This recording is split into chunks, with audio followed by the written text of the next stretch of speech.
안녕하십니까?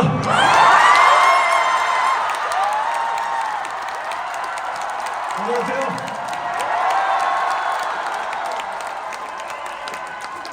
반갑습니다. 한동훈입니다.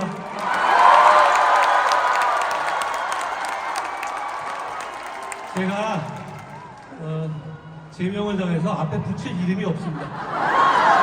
여러분, 그냥 한동훈입니다.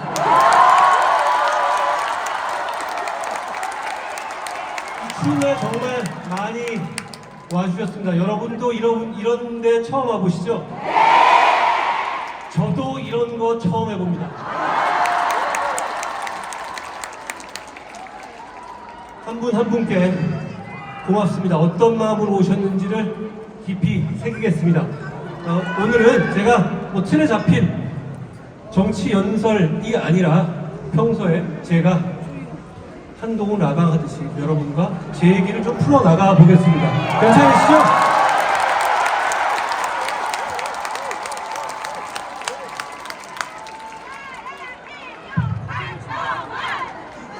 안녕하세요. 3층 가파른데 조심하십시오.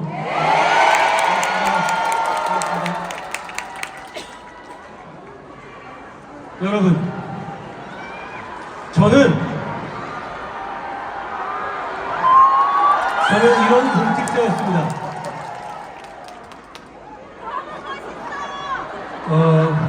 기성 정치권에서는 저를 모난 돌처럼 보는 분들이 꽤 있어 보입니다. 그러니까 늘 정을 맞는다고 하죠. 그런데 말입니다. 공적인 일을 할 때 저는 사실 그런 면이 있습니다. 공적인 일을 할 때 저는 모난 돌이 맞습니다. 다만 공적인 일을 떠나서 사적으로 저를 아는 사람들은 저를 모난 돌이 아니라 뭐 순둥순둥한 순둥이 둥둥 돌로 보실 겁니다. 저는 사적인 싸움을 좋아하지 않고, 그리고 누가 부탁하면 거절 잘 못합니다.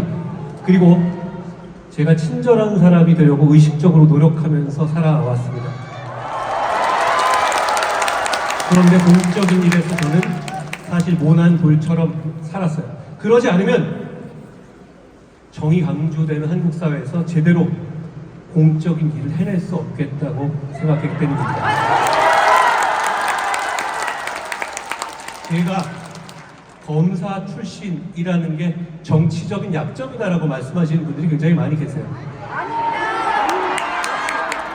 저는 강한 자의 강하고 약한 자의 약한 강각 양약하고 강자의 빌붙지 않고 전관예우 안 들어주고 출세하려고 사건 팔아먹지 않았던 검사였습니다.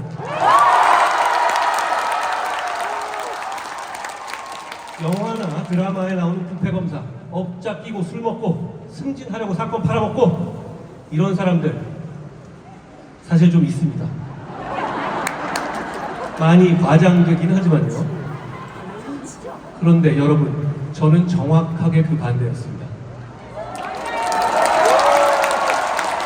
단호하게 거부하며 살아왔고, 제가 중요한 자리에 가면 그런 놈들은 절대 쓰지 않았습니다.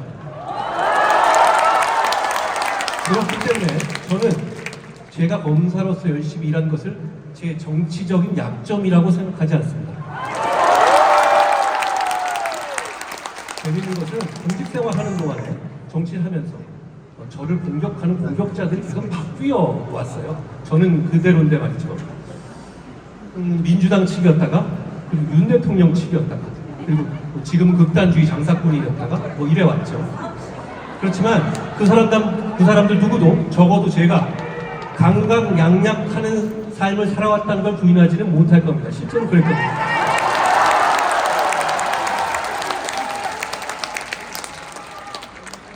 약자의 편에 서려고 노력했습니다. 그게 제 직업 유기라고 생각했고, 앞으로도 그렇게 살 겁니다.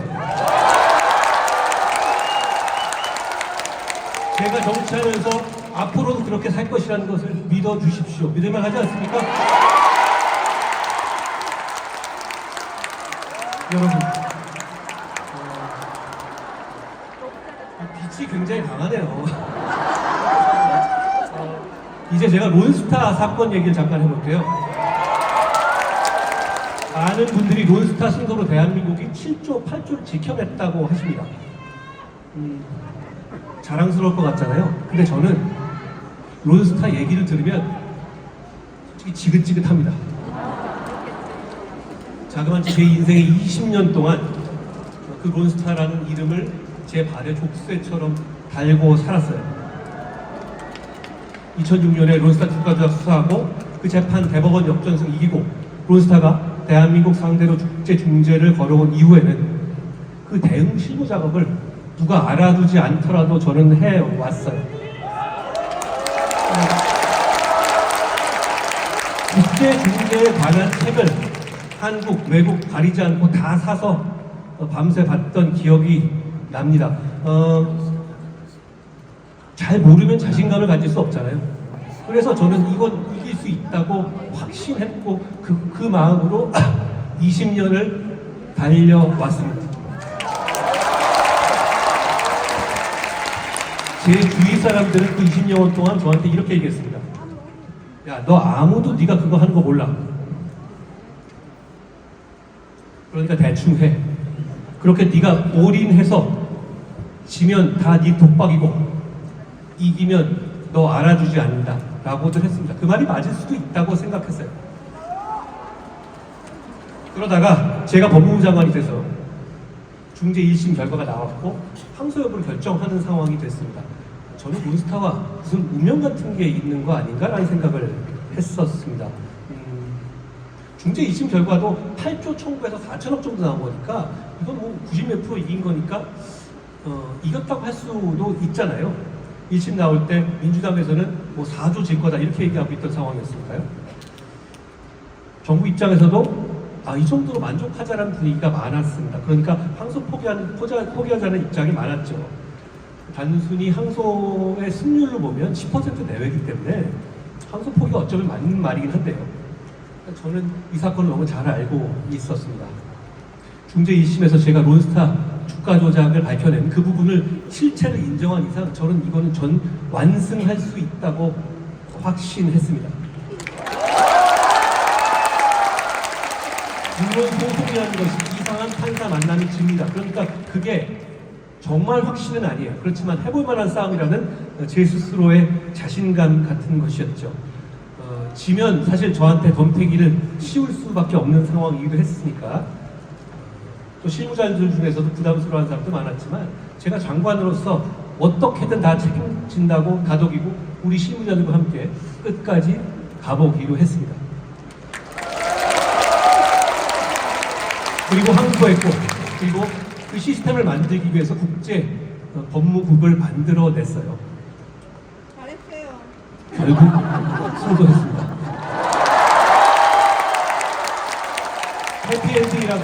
해피엔딩이어서 저는 다행이라고 생각합니다. 그런데 이게 20년간 있었던 일이에요. 저도 20년이라는 세월 동안에 자꾸 의심이 들더라고요. 이걸 내가 계속 한 게 맞나? 지면 어떻게 되는 건가? 이런 의심, 불안감 같은 게 엄습했었어요. 그런데 그때 저는 이렇게 단순하게 생각했습니다. 이겼을 때의 국익, 그 국익의 크기만 생각했습니다. 여러분, 그 국익이 너하고 개인적으로 무슨 관련이 있느냐라고 말씀하실 수도 있어요. 그리고 그렇게 생각할 수도 있다고 생각해요. 그런데 저는 국익이 커지면 개인적으로 너무 행복합니다. 정치적 수사나 과장이 아니라 실제로 그렇습니다.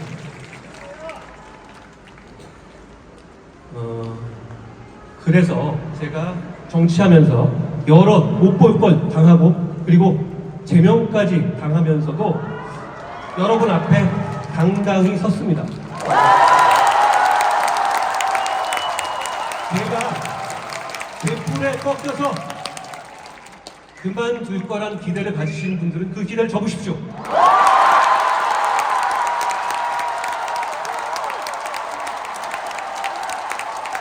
저는 그런 사람들을 이기기 위해 정치하는 것이 아니라 국익을 키우기 위해서 정치하기 때문입니다. 돌아보면 제가 누구도 칭찬하지 않아도 20년 동안 그 길을 걸어오면서 제가 많이 단단해졌던 것 같아요.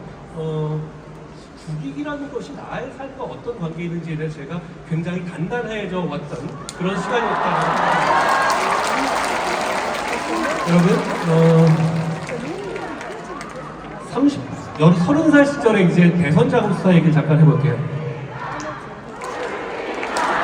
그거는 여러분, 저를 너무 그렇게 멜랑콜릭한 사람으로 생각하지 마세요. 이 자리에 오면 이게 보니까 빛이 굉장히 강하네요. 자, 그런 건데요. 어쨌든 30살 시절에 그리고 여러분 몬스타 얘기하다가 울 일은 없잖아요. 오해하지 마시고요. 제가 30살 시절에 대선 자금 수사 얘기를 해보겠습니다. 제가 2003년 초반에 초임 검사 시절에 SK 사건 수사를 했어요. 이례적인 수사였어요. 그 이전에는 이런 수사가 없었거든요. 그때 제가 정말 지금보다도 훨씬 더 겁이 없었어요. 그 사건에서 나온 단초로 2003, 4년에 여당과 야당의 불법 대선 자금 수사가 있었어요. 그때만 해도 재벌들이 몇천억씩 양당에 갖다 바치던 시대였거든요. 10,000원짜리로 말입니다. 그런데 제가 대기업 수사를 하다가 그 단초가 나왔던 것이고 초임검사 때였어요. 그게 이어져서 결국은 대대적인 대선 자금 수사로 이어졌습니다. 그때 저는 어떤 사람의 힘, 결단이 세상을 바꿀 수 있다는 경험을 했어요. 그 이후에 정말 그런 식으로 차떼기로 돈 모아서 주는 불법 대선 자금은 정말 없어졌거든요. 제 공이라는 게 아니라 그때 역사에 그런 이벤트가 있었고 그 이벤트로서 나라가 발전했다는 말씀을 드리고 싶어요.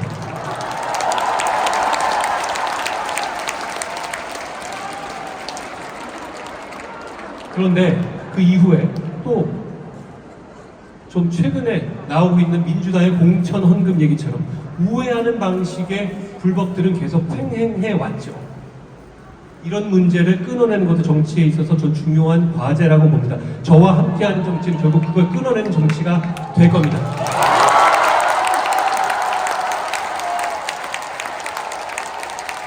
오늘 보니까 민주당에서 우리의 이 토크 콘서트를 비판하더군요. 여러분, 저는 이 콘서트에서 단 이론 한 분도 가져가지 않습니다. 그래야 여러분을 당당하게 더 자주 만날 수 있기 때문입니다. 공천 헌금 받아쳐먹고 출판 기념회로 돈 땡기는 민주당 정치인들이 우리의 이 모임을 비난하는 것에 대해서 저는 대단히 황당하게 생각합니다.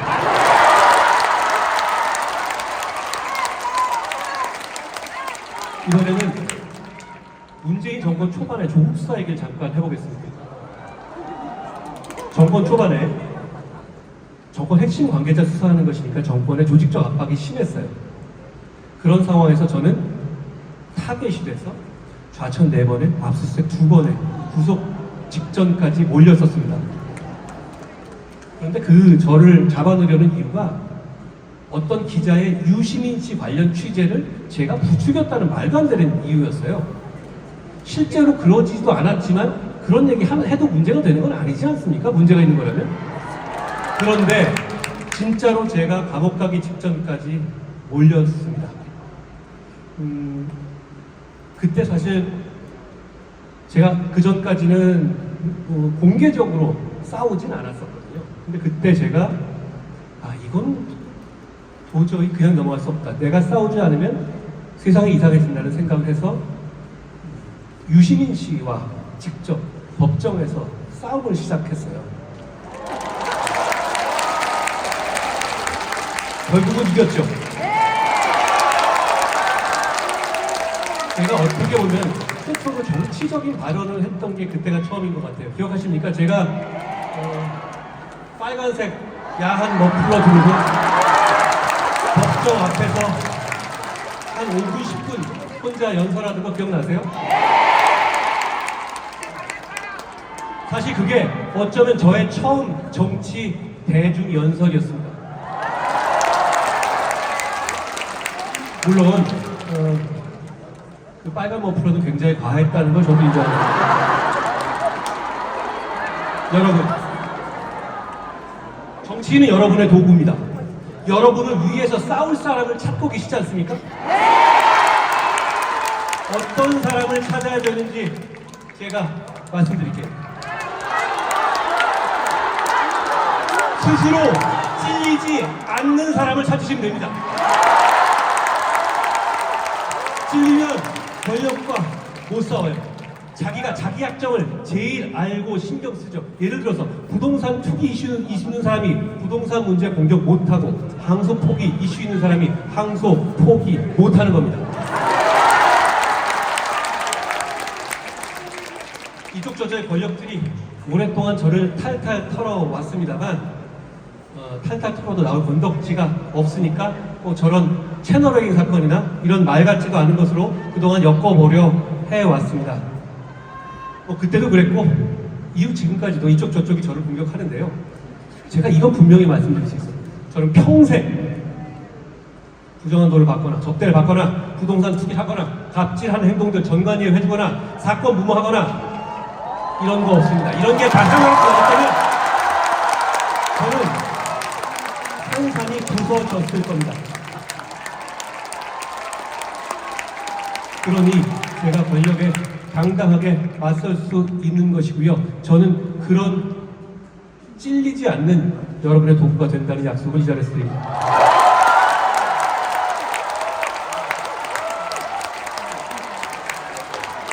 저는 이런 정치인이었습니다.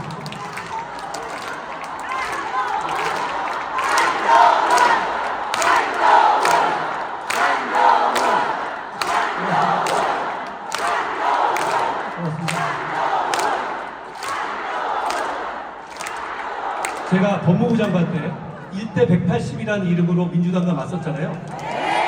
저는 여러분이 그때 저를 좋아해 주신 게 제가 잘 싸워서가 아니라 우리가 이기는 모습을 보여줬기 때문이라고 생각해요.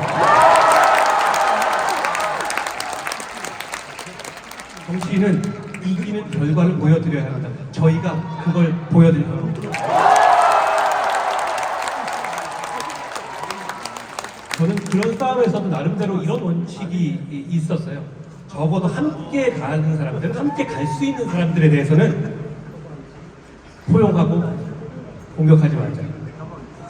그런데 이런 게 좀 쌓이다 보니까 어느 순간 민주당이 아니라 우리 내부에서 저를 공격하고 폄하하는 것이 굉장히 쉽고 안전한 것처럼 되는 경향이 있더라고요. 여러분, 씁쓸합니다만 그래도 저는 최대한 참겠습니다.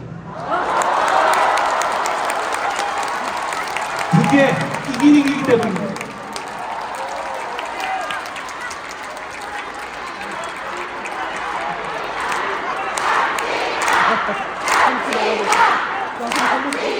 고맙습니다.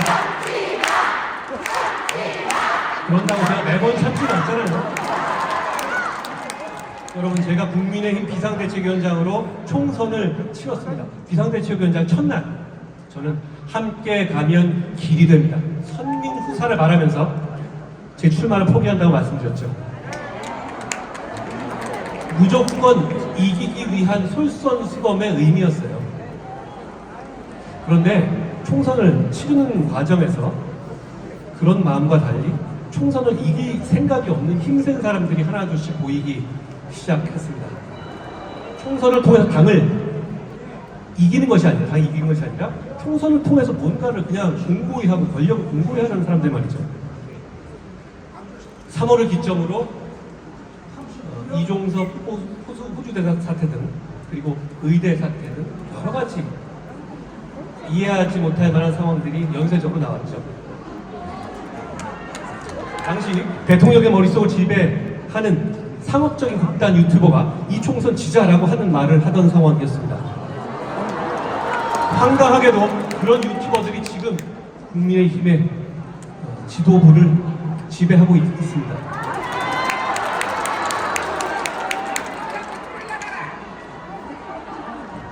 4월이 되자 대통령께서 의대 담화를 밀어붙였고, 저는 아니 왜 2,000명이어야 하냐, 1,999명이면 왜 안 되냐, 500명씩 나눠가자, 이런 얘기를 하면서 버텨봤지만 결과적으로 상황은 점점 악화돼 갔습니다.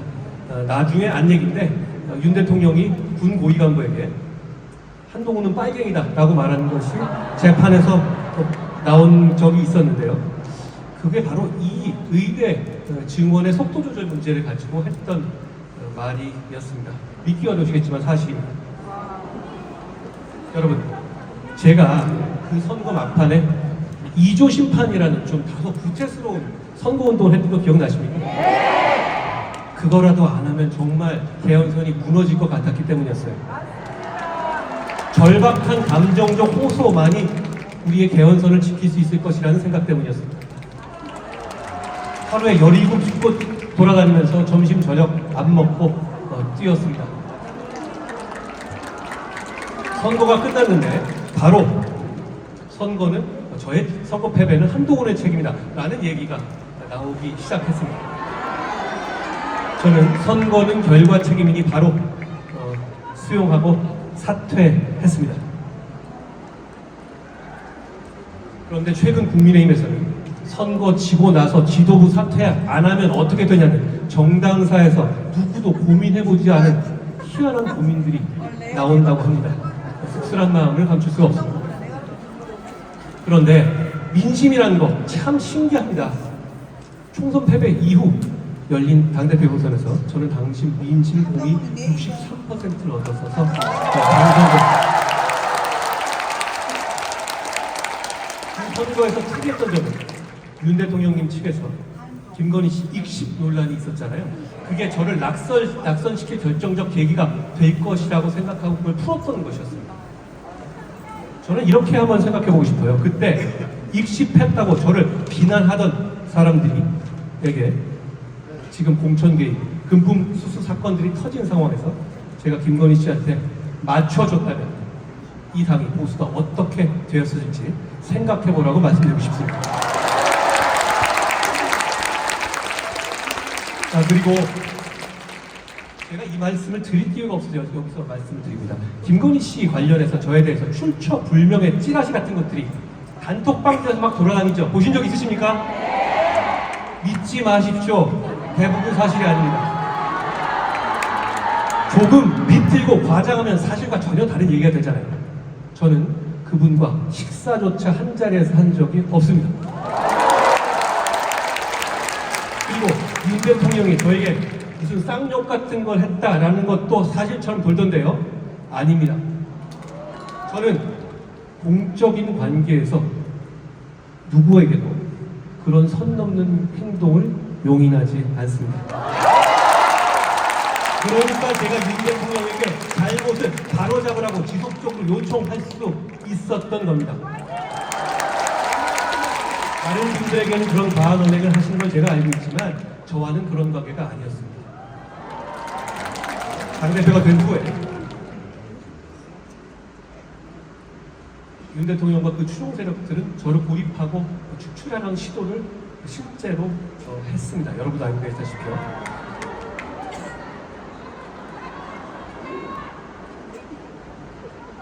저는 그 상황에서 어떻게든 충돌은 줄이면서도 잘못은 바로잡기 위해서 노력했습니다. 대통령과 직접 부딪히는 것은 최소화하려고 했고, 그래서 모든 이슈마다 다 나서는 게 아니라 참으면서 우선순위를 두고 의견을 전달했습니다. 그럼에도 불구하고 용산 대통령실과 추종 세력들은 제가 당대표가 된 직후부터 저를 당대표 측에서 쫓아내기 위한 계획을 세웠고 실행했다고 저는 생각합니다. 저를 당대표에서 조기 퇴진시키기 위한 김옥균 프로젝트라는 게 실제로 있었고 실행됐던 겁니다. 사실 핵심 실세인 모 의원이 개헌 후에 저에게 이런 얘기를 했어요. 대통령께서 직접 전화가 오셔서 한동훈을 이러한 내용으로 직접 공격하라고 지시를 했고 자신은 시키는 대로 했다고. 제가 그 얘기 듣고 아니 웃으면서 그거 시킨다고 하는 의원이 뭡니까? 라고 제가 되게 감호했던 기억이 있어요. 그런 과정에서 나온 일이 이번에 저를 제명시키는 구실로 썼던 익명 게시판 사건입니다. 2024년 11월에 익명이 보장된 당의 게시판에 익명이 깨져서 실명이 공개된 일이 발생했죠. 그 일의 배경에 대해서 뭐 여러 가지 의심되는 구체적 사정들이 있지만 여기서 말씀드리지는 않겠습니다. 제가 여러분께 이렇게 말씀드리고 싶어요. 걱정 끼쳐도 죄송합니다. 제가 당대표가 된 이후에 저와 제 가족들은 정말 입에 닥지 못할 공격들을 받았는데요. 대부분 이제 윤 대통령 측으로부터 조직적으로 나온 것으로 의심되는 상황이었죠. 제 가족들은 상처를 많이 받았고 나름대로 방어를 해본다는 차원에서 당의 익명 게시판에 하루에 몇 개씩 윤석열 대통령과 김건희 씨의 잘못을 비판하는 제도권의 언론 사설 등을 링크했다고 합니다. 저는 당시에는 몰랐고요. 나중에 이 공격이 본격적으로 시작된 이후에 알게 됐죠. 제가 정치를 했기 때문에 비롯된 일이니 제 가족들에게 저는 미안하긴 합니다만 여러분 제가 미리 알았다라면 제 가족들에게 그러지 말라고 부탁했을 겁니다. 저는 정치인의 가족이 최대한 드러나지 않고 정치인과 무관하게 각자의 인생을 살아야 한다고 생각해요. 걱정 기대는 모습이어서 죄송합니다. 앞으로 그런 일이 없을 겁니다.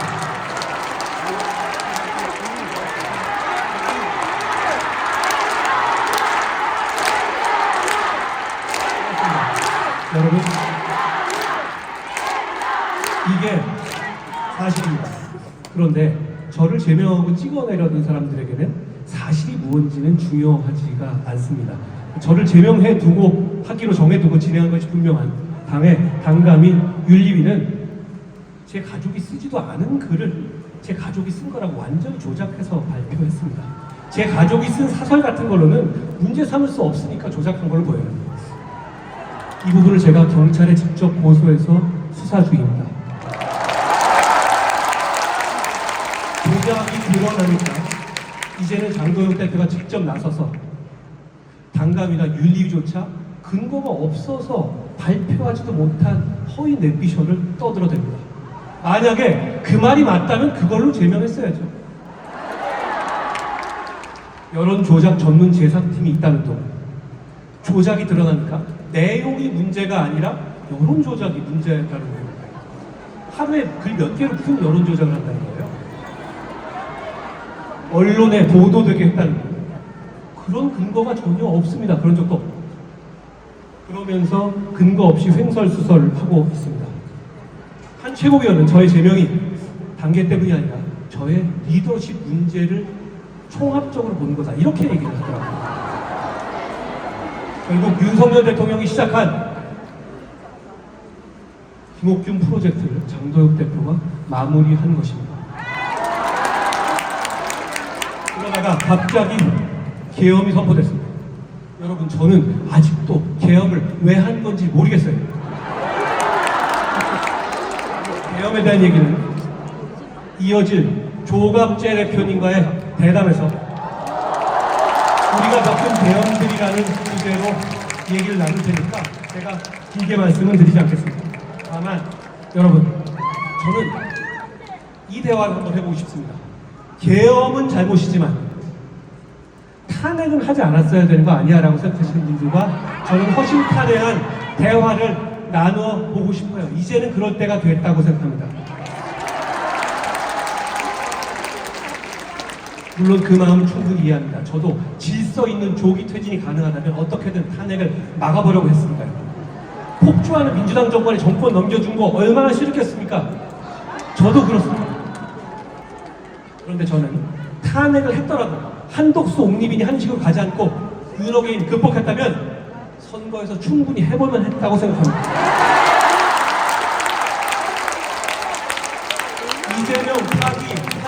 판결도 있었기 때문에 윤석열과 이재명 모두를 극복했다면 이길 수 있었습니다. 그래서 더 안타깝습니다. 저는 탄핵이 아닌 길이 있을지 최선을 다해 찾았습니다. 그래서 윤 대통령 설득해서 조기 퇴진 약속, 이선 후퇴 약속을 받아내고 1차 탄핵을 기각시켰던 겁니다. 그게 대한민국을 위해서 좋은 길이라고 판단했습니다. 그러나 윤 대통령은 그 약속을 어겼습니다. 여러분, 많은 분이 잊으신 것 같은데 그날 일면 조간신문 탑 모두가 윤석열 대통령이 조기 퇴진을 거부하고 탄핵으로 가겠다는 제목이었던 것을 기억해 주십시오. 게다가 윤 대통령은 군통수권을 포함한 모든 권한을 그대로 행사하겠다는 입장이었습니다. 탄핵하지 않았다면 유혈 충돌이 뻔히 예상되는 상황이었습니다. 저는 탄핵이 나라를 위해서, 보수 정치의 존속을 위해서 불가피하다고 판단했고 행동했습니다. 그리고 그걸로 제 정치 생명이 끝날 수 있다는 점과 당대표 축출을 받아들였습니다. 정서적으로요, 탄핵을 안 했으면 어땠을까 하는 마음을 충분히 이해하고 상처에 가슴 아픕니다. 그렇지만 저는 그 길이 없었다고 생각합니다. 갈 수 있었다면 저도 그 길을 갔을 겁니다. 저만큼 이재명과 세게 싸웠던 사람이 있습니까? 저는 이재명의 체포 동의안도 통과시킨 사람입니다. 길이 있었는데도 가지 않았을 것 같습니까? 윤 대통령의 재판에서의 언행을 한번 보십시오. 군 동원을 쉽게 생각하시고 책임을 미룹니다. 만약 그때 윤 대통령이 탄핵되지 않고 군통수권을 그대로 행사했다면 정말 무슨 일이든 했을 것입니다. 그리고 저는, 여러분들은 그걸 지금 아시지만 저는 그걸 그때 알고 있었습니다. 그러니 막지 않을 수 없었습니다. 이 탄핵으로 제가 굉장한 고난을 겪을 수 있다는 걸 알 수 있었지만 그래도 나라 망하게 할 수는 없지 않습니까?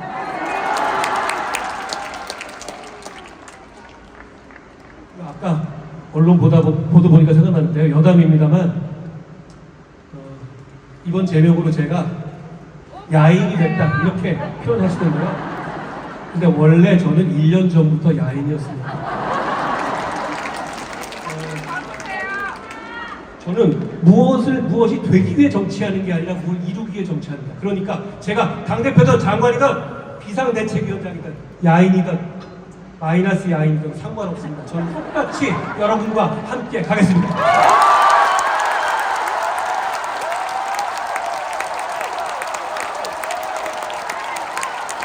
여러분,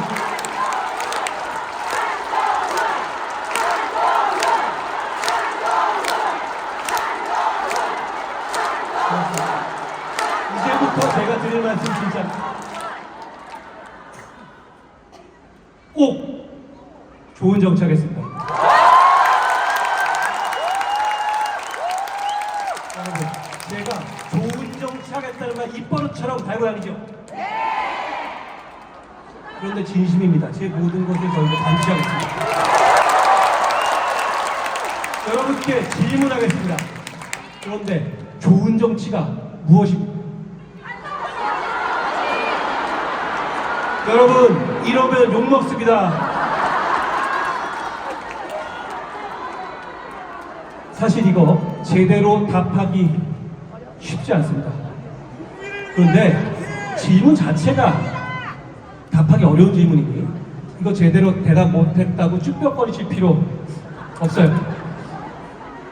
쉽게 얘기해서 나라가 잘 되기 위한 정치, 공공선을 위한 정치, 국민을 위한 정치, 뭐 이런 거 좀 벙벙하지만 맞는 말입니다. 정답입니다. 그게 좋은 정치 맞습니다.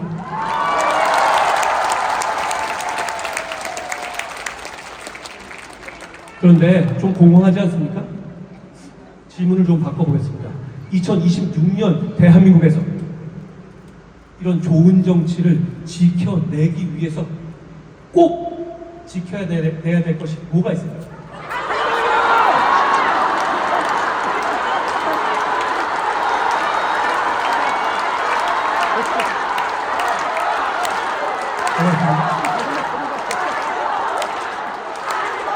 고맙습니다.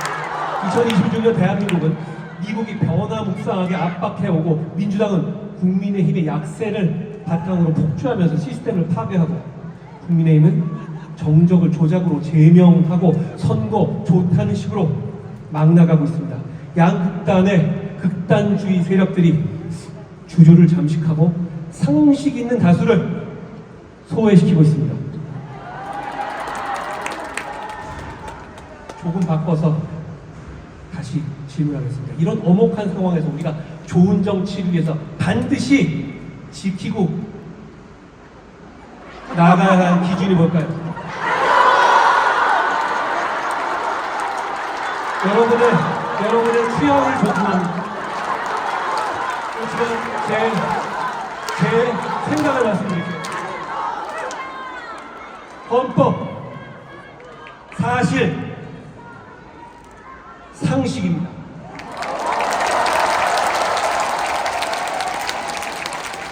첫째, 헌법. 우리 헌법은 자유민주주의, 경쟁을 장려하면서도 약자를 보호합니다. 보완할 점들은 있지만 우리 헌법은 시대 정신에도 맞고 위대합니다. 개혁, 윤허개인, 이건 바로 이 헌법에 반하기 때문에 우리가 용납해서는 안 되는 겁니다. 그게 좋은 정치입니다. 둘째, 사실. 탈진실의 시대라고 멋지게 말합니다만 한마디로 그건 탈진실이라는 건 협잡과 사기입니다. 사람들은 단기적으로 거짓에 속기 쉽고 대중이 거짓에 속으면 역사가 퇴행하고 국민이 고통받습니다. 아직까지 부정선거 음모론이 그렇습니다. 부정선거 음모론 같은 선동은 왜 나쁘냐? 사실이 아니기 때문입니다.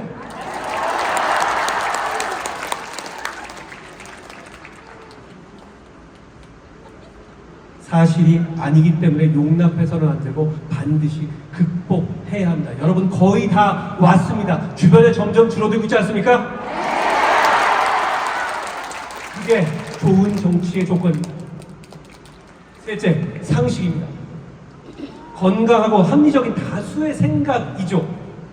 모두가 공감해온 상식을 권력을 가진 쪽에서 깨부수면 사회가 정글이 되고 맙니다. 민주당은 이재명 살리려고 사법 시스템을 깨부수고 국민의힘의 일부 인사들은 자기 사익을 위해서 조작으로 정적을 찍어내고 오히려 민주당에게는 찍소리 못하고 견제도 못하고 있습니다.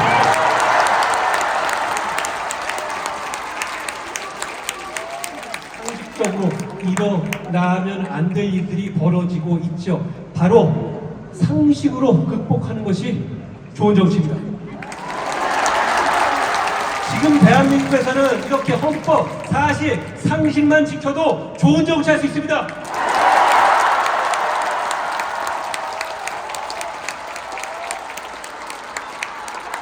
그래야 번영과 정의라는 우리의 좋은 정치의 목표를 실현할 수 있습니다.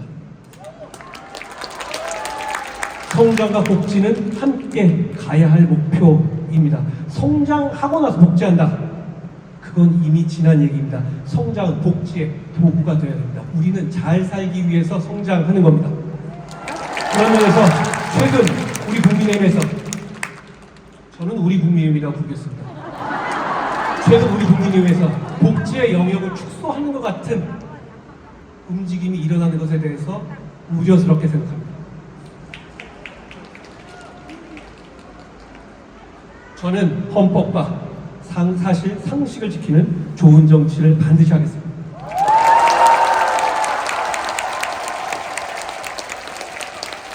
행동하는 다수의 역전승. 이제부터 제가 오늘 진짜 하고 싶은 말 하겠습니다. 혹시 못 들으셨다면 지금부터 들으시면 됩니다.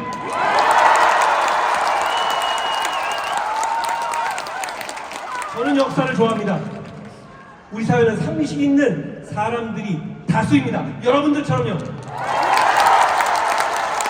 역사를 보면 상식 있는 다수가 행동하지 않을 때, 침묵할 때 극단주의 세력이 득세하고 중심 세력이 돼서 사회를 퇴행시켰습니다. 그러다가도 결국에는 다시 상식 있는 다수가 행동에 나서면서 중심 세력이 되고 극단 세력을 양 끝으로 밀어내면서 사회를 재건하고 발전시켰습니다.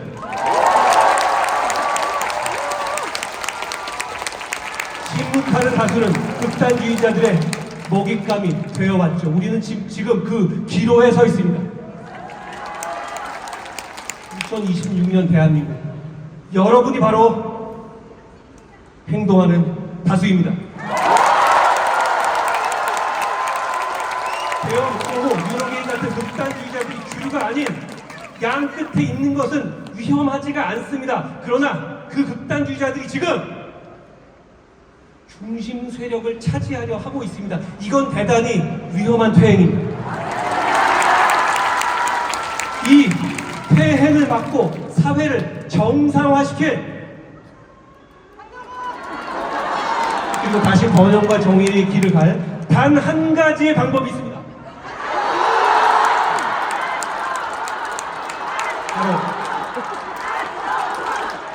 행동하는 다수가 중심 세력이 되는 것입니다. 그래서 극단주의자들에게 제자리를 찾아주는 것입니다.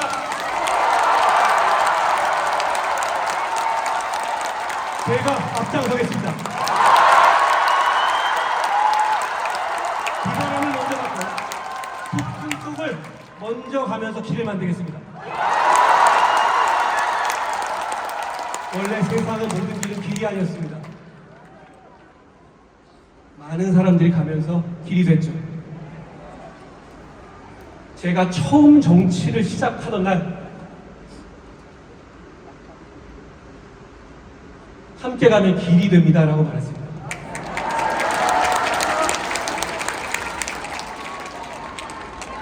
이제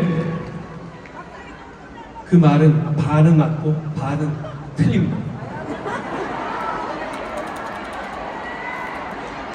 함께 가야만 길이 됩니다. 여러분과 함께 가겠습니다.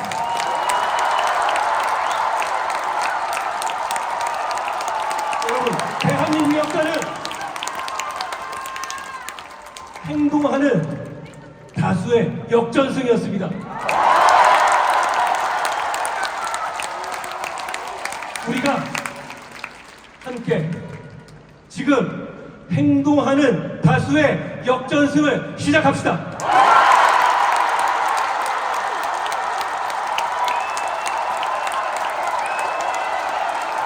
행동하는 다수의 역전승 고맙습니다.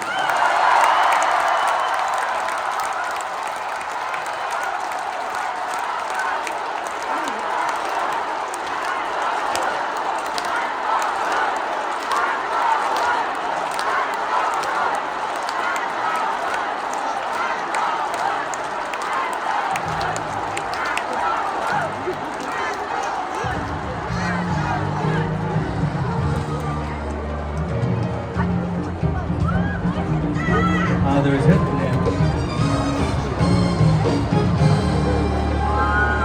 네. 한동훈 대표님께서 정말 긴 시간 열정적으로 말씀을 해주셨습니다. 다시 한번 박수 부탁드리겠습니다.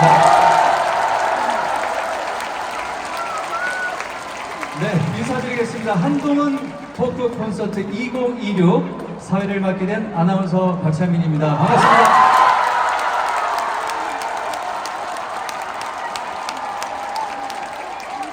네, 처음에 시작을 할 때 관객 여러분들도 오늘 이런 콘서트는 처음이다. 그리고 한동훈 대표님께서도 처음이다 이렇게 말씀을 하셨는데요. 저도 처음입니다. 네.